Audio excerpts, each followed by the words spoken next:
Well,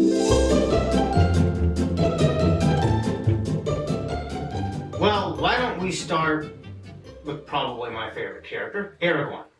Aragorn. And he's beautifully played by Viggo Mortensen, who's an amazing actor and a great person. And it really comes across in the character. Rewatching Lord of the Rings, Aragorn really is like the reluctant hero, and he is both like afraid of his destiny, and humbled by it, which is interesting because that's not how leaders seem to be today, obviously. How do you think Aragorn exemplifies being a man in the old sense of it, of the term?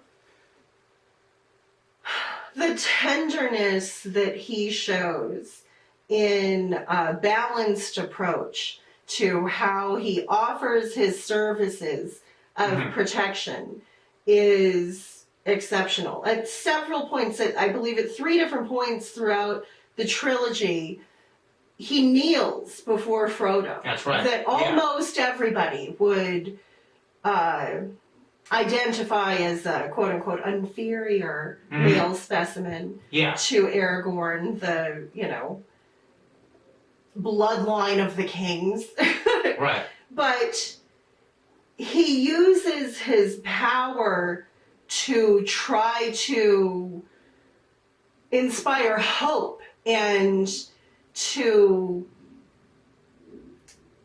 act as a catalyst for healing, because everybody is in an exceptionally traumatized state pretty often. Right. And he doesn't use his experience as a warrior to beat it over the heads of, well, I'm strong and I could do it, that bullshit. He uses his experience as a warrior to recognize when the other members of his community are struggling and suffering, and he tries to reach out, connect, and keep them in a place of hope and moving forward. Yeah, I do specifically remember the scene. Well, as far as kneeling to Frodo, of course, there's the end of the movie where everybody kneels to the hobbits who sacrificed so much to save Middle-earth. But I do specifically remember in the Two Towers where little kids have to go out, little boys have to fight for the land of Rohan during the Battle of Helm's Deep, and everybody knows they're going to die. And one of the little boys who's in armor, way too small for the armor he's in, says, the men don't think we're going to survive the night.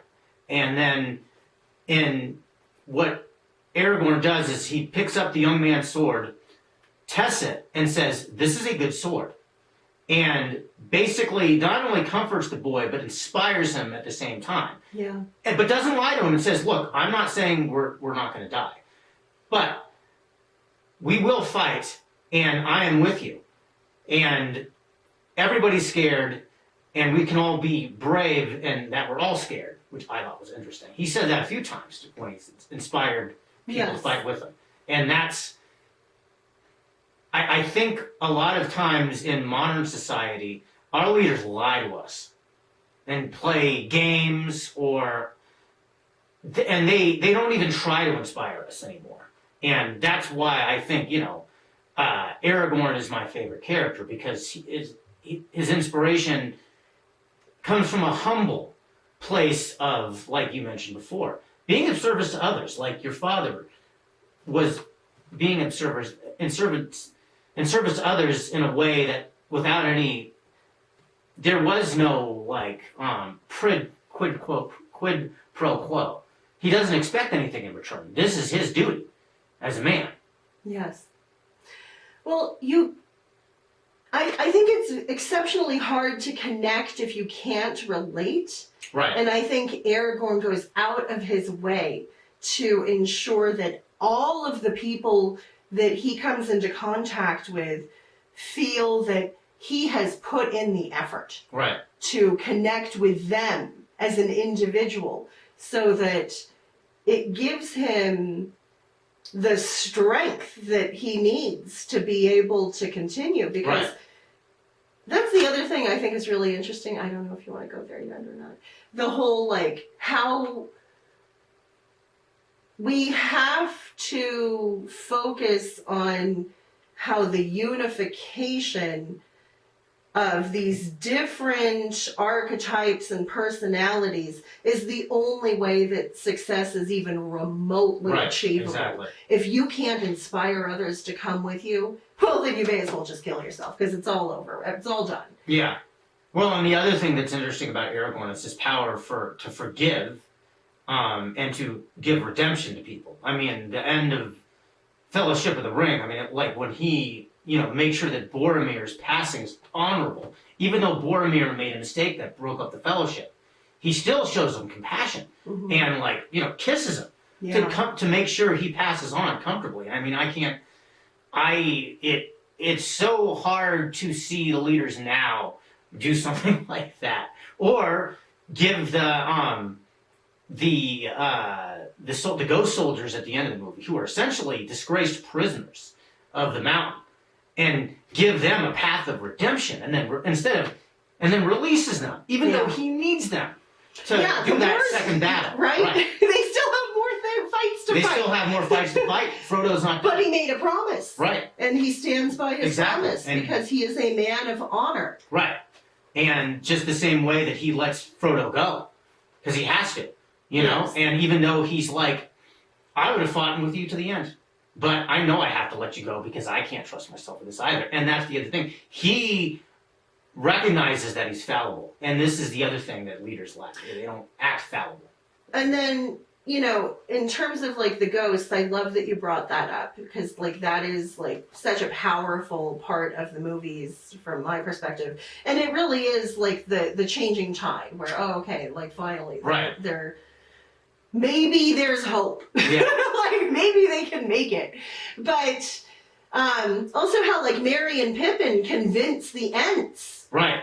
Like, hey, we need you. Right. And the Ents are like, no, we exist outside of time. Right. And it's like, well, maybe you had the luxury of existing outside of time and other times. This is a new time. Yeah. This is a time that we have not seen before. The time where it's, put up or shut up. Right. Right? And they are able to convince and inspire the Ents. Like, this is your game. Right. This is your fight. You will not get another chance to fight. This is the chance you have to go, hey, we'd like to continue to exist. Right. And it's only through the Ents' participation in basically shutting down the forge of endless soldier rejuvenation that they're able to stand a chance there, too. So it's really about how leadership, which isn't always necessarily masculine, but it is often identified as a key component of masculinity, but leadership shows up in different forms. Exactly. Even like with the little people, they show leadership. They are little and they are silly and they mess up a whole lot, but they sure didn't mess that up. And I just realized how like the elements, whether natural, supernatural, like are like water-like when they like cleave things. Like when Arwen cast a spell of like the river turns into horses to get rid of the ring wraiths that are chasing after them. Or like, when the Ents let break the dam and washes Saruman's orcs away, and then just at the end with the ghosts, soldiers almost seem like water when they go over Sauron's army attacking Gondor. Anyway, that's less about fabulous. That's less about. Well, I just thought about that. That's less about manliness, but more about like the supernatural elements. But I don't know. Well, I mean, it could be all kinds of things. Right. Water is esoterically speaking transformative force. From a strictly utilitarian perspective, water cleanses us. From a religious perspective, it is in water that you are rebirthed, that you are baptized, that you are cleansed of your sins. Right. I'm absolutely certain J.R.R. Tolkien was fully aware of all of those different interpretations of water, and that's why he used those sorts of motifs in the ways that he did. Yeah, and it seems to me too that even though we did could do some research and like we did read other people's ideas, and this isn't like an original idea. I mean, people have been talking about like the positive aspects that are shown of manhood in the Lord of the Rings for years, even before the movies were out. But I think now, and again, we're not going to name names or anything like that, but they're, you just go on the internet. What am I looking at? Oh, I didn't mean to stop you, but I think this, after what you're saying, we should move into this quote of, Frodo and the, I wish it need Right. not. Well, but let me, after. yeah, but that's afterwards anyway.